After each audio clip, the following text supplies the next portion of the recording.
쿠마 아도나이 베야푸츠 오예베카 베야누스 메사네카 미파네카. 여호와여 일어나사 주의 대적들을 흩으시고 주를 미워하는 자가 주 앞에서 도망하게 하소서. 샬롬 생각하는 성경 홀리아미입니다. 오늘부터 새로운 토라 포션이 시작되는데 이번 주 주제어는 레, 보라입니다. 한글 성경에서는 레라는 단어를 번역하지 않아서 보라라는 단어가 어떻게 사용되었는지 이해할 수 없습니다. 보라라는 단어는 26절 가장 앞에 기록되어 있어서 지금까지 모세가 여러 이야기들을 해줬다면 자 그렇다면 이제부터 어떻게 할 거야? 라는 식으로 레라는 단어를 사용하여 이제부터 이스라엘이 어떤 선택을 할 것인지를 물어보는 내용입니다. 그러면서 모세는 예, 아니요, 한다, 안 한다처럼 두 가지의 경우의 수를 제시하는데 복을 받을 것이냐 아니면 저주를 받을 것이냐입니다. 그래서 29절에 그리심산에서 축복을 선포하고 에발산에서는 저주를 선포하게 하여 복과 저주 중에 반드시 한 가지를 선택하게 하였습니다. 이에 대해 많은 신앙인들은 하나님을 사랑의 하나님이라고 착각하여 하나님은 모든 믿는 자들에게 복을 주시는 분이시지 절대 저주를 주는 악한 분이 아니라고 생각합니다. 하지만 성경에 기록된 하나님은 결코 그런 분이 아니십니다. 하나님은 지금 여러분들에게 동전 하나를 주어 위로 던져라고 명령하십니다. 그러면 그 동전은 반드시 앞면 혹은 뒷면이 나오지 어정쩡하게 측면으로 세워지는 경우가 없습니다. 하나님은 분명히 복과 저주 둘 중에 한 가지를 반드시 골라라고 말씀하셨지 복만 제시하거나 저주 가운데서도 복의 일부를 함께 주겠다고 말씀하지 않으십니다. 많은 믿는 자들의 태도가 어정쩡한 거지 말씀이 어정쩡하지 않습니다. 지금도 상당수의 신앙인들은 복과 저주를 아직까지 선택하지 못했거나 저주를 선택해놓고 복으로 바꾸어 달라고 계속해서 조르고 있습니다. 하지만 그런 어정쩡한 태도는 결국 저주를 받게 될 것이라는 것을 아셔야 합니다. 지금 바로 선택해보세요. 복을 받으시겠습니까? 저주를 받으시겠습니까? 여기에는 명확한 기준점이 제시되어 있습니다. 32절에 나오는 것처럼 모든 규례와 법도를 지켜 행하라는 것입니다. 그래서 모든 규례와 법도를 지켜 행할 때 복을 받을 수 있고 아무리 복을 받고 싶어서 조르더라도 규례와 법도를 지켜 행하지 않으면 저주밖에 받을 수 없습니다. 규례와 법도를 지켜 행하지 않는 자에게 복을 줄 수 없는 거죠. 이것은 예수와도 동일합니다. 많은 신앙인들이 예수와만 믿으면 규례와 법도를 지키지 않아도 복을 받을 수 있는 것처럼 자기 암시를 하고 있습니다. 하지만 예수와는 결코 아버지 하나님의 말씀을 벗어난 가르침을 주신 적이 없고 아버지 말씀을 거역하여 저주를 복으로 바꾸어 주신 적도 없습니다. 예수와를 믿어도 규례와 법도를 지켜야 복을 받고 아무리 예수와를 맹신해도 규례와 법도를 지키지 않으면 결국 받을 것은 저주밖에 없습니다. 이 진리를 반드시 명심하셔야 합니다. 그리고 모세는 복과 저주를 선택하는 과정이 믿음의 영역, 생각의 선택이라고 결코 이야기하지 않습니다. 12장의 내용들을 보면 모든 선택들이 행위로 결정된다는 것을 알 수 있습니다.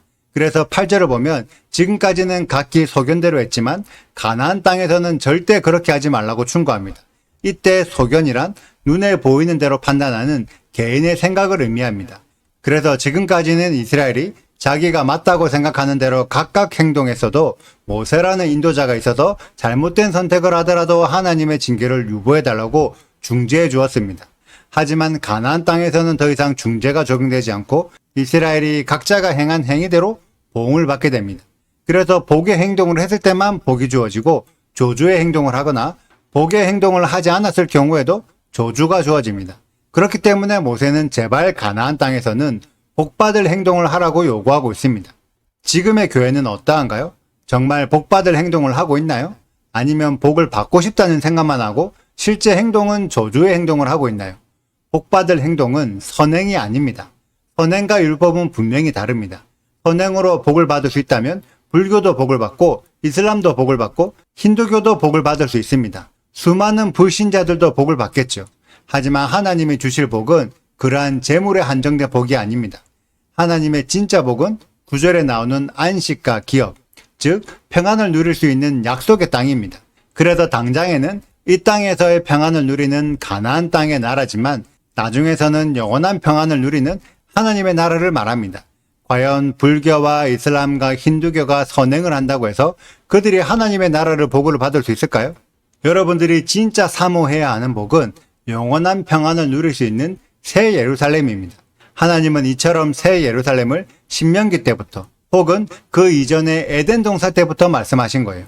그렇다면 저주는 결국 새 예루살렘으로 들어가지 못하는 거죠. 이 땅에서 물질의 복만 욕심내면 나중에 새 예루살렘을 얻지 못합니다. 이 땅에서 먼저 새 예루살렘을 소망해야 그 후에 영원한 하나님의 나라와 물질의 복을 함께 누릴 수 있습니다. 그렇기 때문에 자기 소견대로 하지 않는 우리 홀리함의 가족들이 되시기를 축복합니다. 특히 교회의 소견대로 하지도 말아야 합니다. 내 생각, 내 판단, 교회의 교리들을 내려놓고 성경에 기록된 복을 기대하고 사모하는 우리들이 되시기를 소망합니다. 오늘의 영상은 여기까지입니다. 오늘의 말씀을 읽으시고 질문 있으시다면 언제든지 댓글로 남겨주세요. 오늘도 감사합니다. 샬롬! 내가 오늘 복과 저주를 너희 앞에 두나니 너희가 만일 내가 오늘 너희에게 명하는 너희의 하나님 여호와의 명령을 들으면 복이 될 것이요 너희가 만일 내가 오늘 너희에게 명령하는 도에서 돌이켜 떠나 너희의 하나님 여호와의 명령을 듣지 아니하고 본래 알지 못하던 다른 신들을 따르면 저주를 받으리라. 내 하나님 여호와께서 내가 가서 차지할 땅으로 너를 인도하여 들이실 때에 너는 그리심산에서 축복을 선포하고 에발산에서 저주를 선포하라. 이 두 산은 요단강 저쪽 곧 해지는 쪽으로 가는 길 뒤 길갈 맞은편 모래 상수리나무 곁에 아라바에 거주하는 가나안 족속의 땅에 있지 아니하냐. 너희가 요단을 건너 너희의 하나님 여호와께서 너희에게 주시는 땅에 들어가서 그 땅을 차지하려 하나니 반드시 그것을 차지하여 거기 거주할지라. 내가 오늘 너희 앞에 베푸는 모든 규례와 법도를 너희는 지켜 행할지니라. 내 조상의 하나님 여호와께서 내게 주셔서 차지하게 하신 땅에서 너희가 평생에 지켜 행할 규례와 법도는 이러하니라. 너희가 쫓아낼 민족들이 그들의 신들을 섬기는 곳은 높은 산이든지 작은 산이든지 푸른 나무 아래든지를 막론하고 그 모든 곳을 너희가 마땅히 파멸하며 그 제단을 헐며 주상을 깨뜨리며 아세라 상을 불사르고 또 그 조각한 신상들을 찍어 그 이름을 그곳에서 멸하라. 너희의 하나님 여호와께는 너희가 그처럼 행하지 말고 오직 너희의 하나님 여호와께서 자기의 이름을 두시려고 너희 모든 지파 중에서 택하신 곳인 그 계실 곳으로 찾아 나아가서 너희의 번제와 너희의 제물과 너희의 11조와 너희 손의 거제와 너희의 서원제와 낙헌 예물과 너희 소와 양의 차움 난 것들을 너희는 그리로 가져다가 드리고 거기 곧 너희의 하나님 여호와 앞에서 먹고 너희의 하나님 여호와께서 너희의 손으로 수고한 일의 복주심으로 말미암아 너희와 너희의 가족이 즐거워할지니라. 우리가 오늘 여기에서는 각기 소견대로 하였거니와 너희가 거기에서는 그렇게 하지 말지니라. 너희가 너희 하나님 여호와께서 주시는 안식과 기업에 아직은 이르지 못하였거니와 너희가 요단을 건너 너희 하나님 여호와께서 너희에게 기업으로 주시는 땅에 거주하게 될 때 주는 여호와께서 너희에게 너희 주위의 모든 대적을 이기게 하시고 너희에게 안식을 주사 너희를 평안히 거주하게 하실 때에 구독과 좋아요를 눌러주세요. 그리고 알림 설정도 해주시고요. 그리고 하트도 꼭 눌러주세요.